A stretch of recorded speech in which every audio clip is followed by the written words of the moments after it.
Okay, welcome to our dashboard presentation. My name is Raga and I will be presenting on behalf of my group members, Brittany, Vanessa P, and Vanessa B. Our dashboard will look at the voter preferences and their opinion of our current Prime Minister, Justin Trudeau. More specifically, our dashboard will analyze the potential impact that the SNC-Lavalin scandal may have had on changes in voter preference since the last election. The datasets that were used for our dashboards are the April 2019 federal issues dataset and a StatsCan census data from 2016.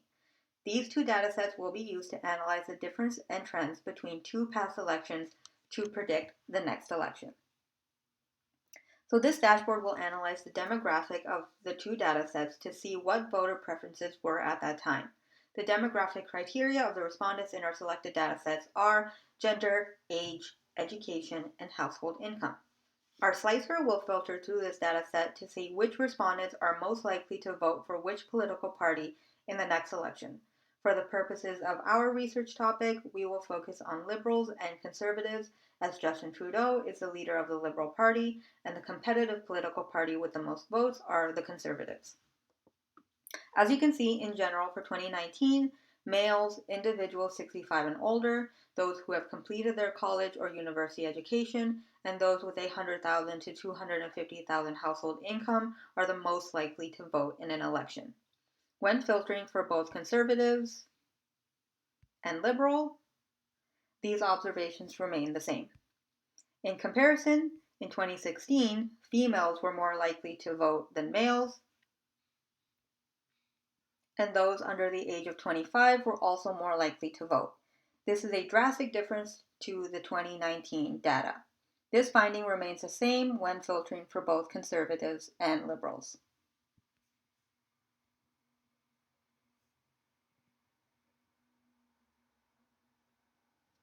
So this dashboard will analyze our research questions for this assignment and compare previous voter preference to current voter preference.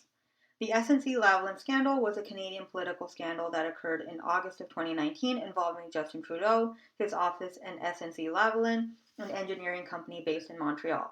The scandal revolves around corruption and fraud in which Justin Trudeau and his office were accused of sparing the company from facing criminal prosecution. Justin Trudeau's presumed involvement would be a violation of Section 9 of the Conflict of Interest Act.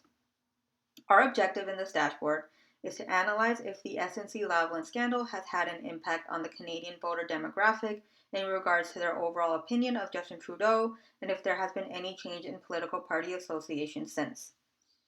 The two main questions that we will be exploring are: how has the SNC-Lavalin scandal impacted the Canadian voter demographic opinion on Justin Trudeau, and how has the SNC-Lavalin impacted the Canadian voter demographic opinion for the next election? Firstly, we will analyze the data in general and then filter by how respondents feel about Trudeau. So firstly, we will analyze respondent confidence in their knowledge of the SNC scandal. As you can see from the donut chart, 37% of respondents were very confident and 30% were somewhat confident in their knowledge. We can infer that most of the respondents are knowledgeable on the scandal. In the bar below, we will analyze how the scandal has impacted respondents' opinions on Trudeau in general. We can see that respondents' opinions of Trudeau have worsened since the scandal. In the bar chart on the right, we will analyze respondents' opinions of whether or not Canada has gotten worse or better from a political standpoint compared to 4 years ago. As you can see, respondents feel that Canada has gotten much worse. Finally, when analyzing the Sankey chart in general, we can see that both Liberal and Conservative parties have the strongest relationship and the most distribution of data in political party preference when comparing previous election voter preference to current voter preference. When we filter for respondents who approve of Justin Trudeau's work as Prime Minister, we see that the bar charts show that respondents are more likely to see no effect in their opinion of Trudeau and feel that Canada has gotten a little bit better compared to 4 years ago. We can also see in the Sankey chart that the voter party preference for the Liberal Party remains strong as well. It can be concluded that those who approve of Trudeau and feel that Canada has gotten a little bit better are more likely to be Liberal voters. When we filter for respondents who disapprove of Justin Trudeau as Prime Minister, the bar charts are similar to the general unfiltered data where respondents' opinions of Trudeau since the scandal has worsened and respondents feel that Canada has gotten much worse. In the Sankey chart, we can see a stronger relationship within the Conservative Party. It can be concluded that those who disapprove of Trudeau and feel that Canada has gotten worse are more likely to be Conservative voters than Liberal. When we filter for respondents who have no opinion of Justin Trudeau, we see that respondents' opinions have worsened, and when looking at the chart on the right, we can see that respondents feel that Canada has gotten a little bit better since 4 years ago. Amongst this group of respondents, we see a stronger relationship within the Liberal Party compared to the Conservative Party. In conclusion, our dashboards that we have presented today do answer our research questions.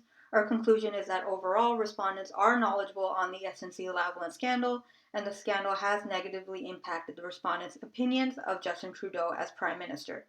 Respondents also feel that Canada has gotten much worse since the last election. When filtering for approval, we notice that those who approve of Justin Trudeau are satisfied with the state of Canada and are more likely to vote Liberal. Those who do not approve of Justin Trudeau are not satisfied with Trudeau or the state of Canada and are more likely to vote Conservative. The respondent data for both datasets can be used as a reflection of how all Canadians feel and can possibly dictate the turnout of the next election. Thank you for watching our presentation.